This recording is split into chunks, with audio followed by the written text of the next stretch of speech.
शंकरपुर नामक एक गांव में हीरालाल नामक एक व्यक्ति उस गांव में पकोड़े बेचा करता था। शीला नाम की एक लड़की उसके पास नई नई काम पर लगी थी। शीला के माता पिता की मृत्यु थोड़े दिन पहले ही एक कार एक्सीडेंट में हो गई थी। उसके बाद से सभी रिश्तेदारों ने शीला और उसकी छोटी बहन से अपना पल्ला झाड़ लिया। शीला के माता पिता की मृत्यु के बाद कोई भी रिश्तेदार उनका हालचाल पूछने भी नहीं आता था।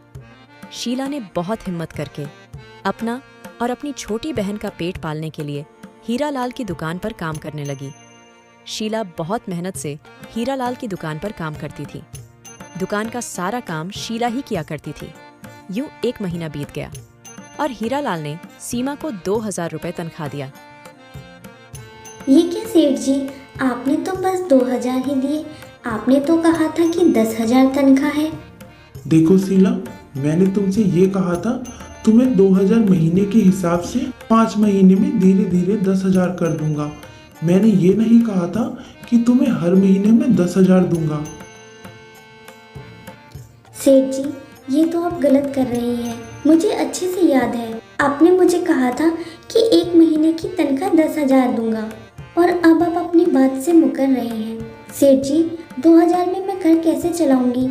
आपको मेरी तनख्वाह बढ़ानी ही होगी, वरना मैं यहाँ पर काम नहीं करूंगी। शीला की बातें सुनकर हीरालाल कुछ देर सोचने के बाद, अरे अगर ये चली गई तो मैं इतनी जल्दी दूसरी काम वाली कहाँ से लाऊंगा? अब तो इसे पकोड़े भी बहुत अच्छे से बनाने आते हैं।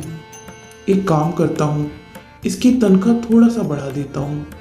अगर इसमें मानती है तो ठीक, वरना देख लेंगे आगे।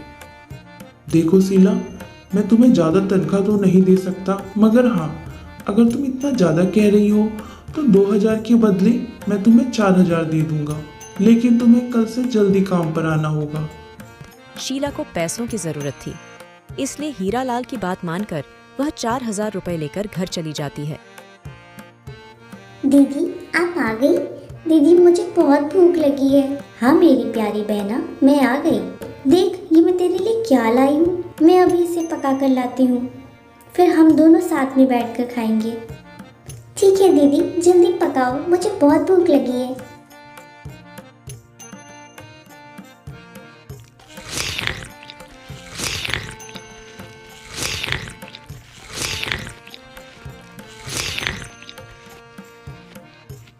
दीदी, मम्मी पापा की मुझे बहुत याद आ रही है। वह हमें छोड़कर क्यों चले गए? क्या मैं गंदी हूँ? क्या मैं बहुत शरारत करती थी जो मुझे छोड़कर चले गए? अगर ऐसा है दीदी, तो आप पापा मम्मी से कहो ना, मैं शरारत करना बंद कर दूंगी, मैं वापस आ जाए। नहीं मेरी प्यारी बहना, तू बिल्कुल भी शरारती नहीं, तू तो बहुत प्यारी है। दीदी, फिर मम्मी पापा हमें छोड़कर क्यों चले गए? मेरी प्यारी बहना, भगवान जी को उनकी ज़रूरत थी, इसलिए उन्होंने उनको अपने पास बुला लिया, और मैं हूँ ना तेरा ध्यान रखने के लिए। अब तुम जल्दी से सो जाओ, ठीक है? ठीक है दीदी। इस तरह दोनों बहनें सो जाती है। अगली सुबह शीला हीरालाल की दुकान पर पहुंच जाती है और खूब मन लगाकर काम करती है। ऐसे ही 1 महीने बाद जब तनख्वाह का दिन आता है तो हीरालाल शीला को तनख्वाह रूप में केवल 1000 रुपए देता है। साहब, ये क्या, बस 1000 रुपये? आपने तो 4000 कहा था ना? अरे मैंने ऐसा कब कहा कि मैं 4000 दूंगा? उस समय तो तेरी पहली तनख्वाह थी, इसलिए मैंने खुशी खुशी कुछ पैसे जोड़कर उसमें दे दिए थे, लेकिन इसका मतलब ये नहीं कि तेरी तनख्वाह 4000 हो गई है। साहब, मैंने आपसे 4000 इसलिए मांगा था क्योंकि मेरी छोटी बहन की जिम्मेदारी अब मेरी है। उसकी पढ़ाई लिखाई का खर्च ये 4000 में नहीं हो पाएगा। अरे तुम जैसे छोटे गरीब पढ़ाई लिखाई करने लगे तो हमारे पास काम करने कौन आएगा? इतने में काम करना है तो करो, वरना यहाँ से जा सकती हो। साहब, ये आपने अच्छा नहीं किया, मैं यहाँ से जा रही हूँ। हाँ हाँ, जा जा। ऐसा कहकर शीला उदास मन से वहां से चली जाती है। अगले दिन से शीला ने हीरालाल की दुकान पर काम करना बंद कर दिया और हीरालाल की दुकान के पास में ही एक आलू पूरी वाले के ठेले पर काम करने लगी। इस तरह शीला को उस दुकान पर भी काम करते 1 महीना बीत गया और जब तनख्वाह की बारी आई तो आलू पूरी वाले ने शीला को 1000 रुपए का तनख्वाह दिया। अरे साहब, ये क्या, बस 1000? आपने तो 10,000 देने का वादा किया था। अरे शीला, दुकानदारी में कोई वादा वादा नहीं होता, सिर्फ काम होता है काम। तुम्हें 1,000 में काम करना है तो करो, वरना यहाँ से जा सकती हो। उस दुकानदार की ऐसी बातें सुनकर शीला वहां से उदास मन से चली जाती है। हे भगवान, इन दुकान वालों को क्या हो गया है? ये अपना सारा काम तो करा लेते हैं, पर जब पैसे देने की बारी आती है तो बस 1,000 रुपए हाथ में थमा देते हैं। ऐसे तो काम नहीं चलेगा।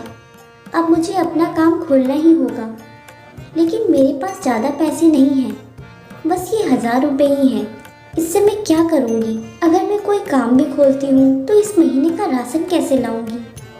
और घर पर पीहू भी भूखी बैठी होगी, पहले उसके लिए ही कुछ खरीद लेती हूँ। तभी शीला राशन की दुकान पर राशन लेने जाती है। भैया, एक नूडल्स का पैकेट देना। ये लो बेटा तुम्हारे नूडल्स। शीला जब नूडल्स की तरफ देखती है तो वह उससे पूछती है, अरे ये क्या है? ये नूडल्स है। इसे पानी में उबालकर पकाया जाता है और खाने में ये बहुत ही स्वादिष्ट होते हैं। अच्छा, ये कितने रुपए का है? ज़्यादा नहीं, सिर्फ 14 रुपए का है। भैया, मुझे भी एक पैकेट दे दो। शीला उस नूडल्स के पैकेट को लेकर घर आ जाती है और उस नूडल्स को पकाती है और पकने के बाद प्लेट में परोसकर जब नूडल्स को छकती है। ये तो बहुत स्वादिष्ट है। हाँ दीदी, ये तो बहुत ही स्वादिष्ट है। ये कहाँ से लाई तुम? मेरे लिए कल भी लाना दीदी, मुझे ये बहुत अच्छे लगे। तभी शीला के मन में एक विचार आता है। क्यों ना मैं इन नूडल को बनाकर बाजार में बेचूं? ये तो बस 14 रुपए के हैं। एक प्लेट नूडल्स बनाने में 14 रुपए का नूडल्स और प्याज, टमाटर और तेल और गैस को मिलाकर एक नूडल को बनाने में कम से कम 25 रुपए खर्च आएगा। तो मैं इसे 5 रुपए मुनाफा यानी कि 30 रुपए दाम पर बेच सकती हूँ। हाँ, यही सही रहेगा। ऐसा सोचकर शीला अगले सुबह बाजार में ठीक हीरालाल की रेडी के सामने अपनी नूडल्स की दुकान खोलती है। अरे शीला, ये क्या लगा रखा है तूने? ये क्या खिचड़ी बनाकर बेच रही है? कोई नहीं लेने आएगा तेरी ये खिचड़ी। अपनी रेडी को हटा ले यहाँ से। हीरालाल जी, आप अपने पकोड़ों पर ध्यान दीजिए, कहीं जल ना जाए मेरे नूडल्स को देखकर। शीला की बातें सुनकर हीरालाल चुपचाप अपने पकोड़े बनाने लग जाता है। थोड़ी देर बाद शीला की दुकान पर कुछ ग्राहक आते हैं। अरे बिटिया, ये क्या बना रही हो? बाबा, ये नूडल्स हैं। ये खाने में बहुत ही स्वादिष्ट लगते हैं। अरे बाबा, मत खाना इसके नूडल्स। पता नहीं ये क्या खिचड़ी बना रही है। कहीं बीमार पड़ गए ना तो जितने रुपए का ये नूडल्स नहीं है, इतने रुपयों की दवाई लग जाएगी अस्पताल में। नहीं बाबा, ऐसा बिल्कुल नहीं है। मैंने ये नूडल्स खुद खाए हैं, इसमें कोई खराबी नहीं, इससे कुछ नहीं होगा। अच्छा बिटिया, मेरे लिए एक प्लेट लगा दो। बाबा बताओ ना, नूडल्स कैसे बने हैं? नूडल्स तो बहुत अच्छे हैं, पर मुझे लगता है तुम्हें इसमें थोड़ी सी कुछ सब्जियां भी मिलानी चाहिए, जैसे प्याज, शिमला मिर्च, बंद गोभी। इससे नूडल्स का स्वाद बढ़ेगा। ऐसा कहकर बाबा शीला को नूडल्स के पैसे देकर वहां से चले जाते हैं और शीला अपने सारे नूडल्स बेचने के बाद घर चली जाती है और घर पर नूडल्स में हरी सब्जियां जैसे शिमला मिर्च, बंद गोभी, प्याज मिलाकर पकाती है और फिर उसको खाती है। अरे वाह, जैसा बाबा ने कहा था ये बिल्कुल वैसा ही हुआ। हरी सब्जियां डालने के बाद तो ये और ज़्यादा स्वादिष्ट हो गई हैं। कल से मैं ऐसे ही नूडल्स बनाऊंगी। ऐसा सोचकर अगली सुबह शीला बाजार में हरी सब्जियों को डालकर नूडल्स बनाती है। अरे बहन, एक प्लेट नूडल्स लगा देना। ठीक है, अभी लगा देती हूँ।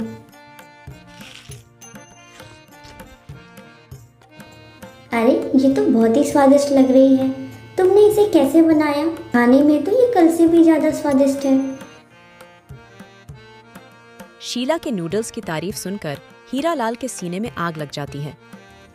क्या बनाया है इसने, जो लोग इसकी इतनी तारीफ कर रहे हैं? मुझे भी लगता है चखना ही पड़ेगा। अच्छा शीला, थोड़े से नूडल्स अपने मेरे लिए भी लगा दो, मैं भी तो चखूं आखिर कैसे बने हैं।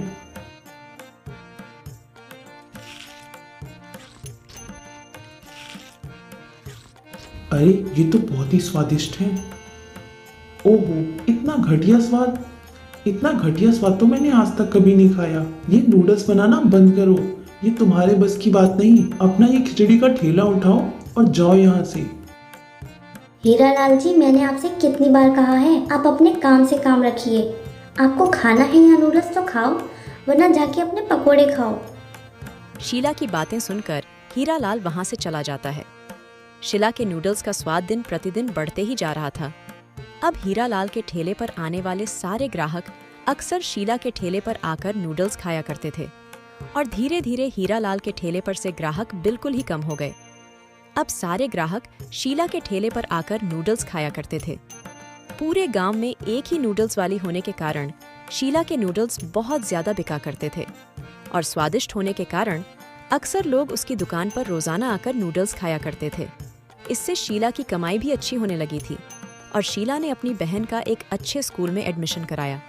अब वह अपनी बहन को अच्छे व नए नए कपड़े पहनाती थी। शीला के नूडल्स के काम ने शीला की जिंदगी को बदल दिया। अब उसकी जिंदगी में कभी पैसों की कमी नहीं हुई, लेकिन अच्छी बात यह थी कि शीला दिल की नेक थी। वह कितने भी पैसे कमा ले, लेकिन जब भी उसे कोई गरीब दिखता तो वह हमेशा उसकी मदद करती थी।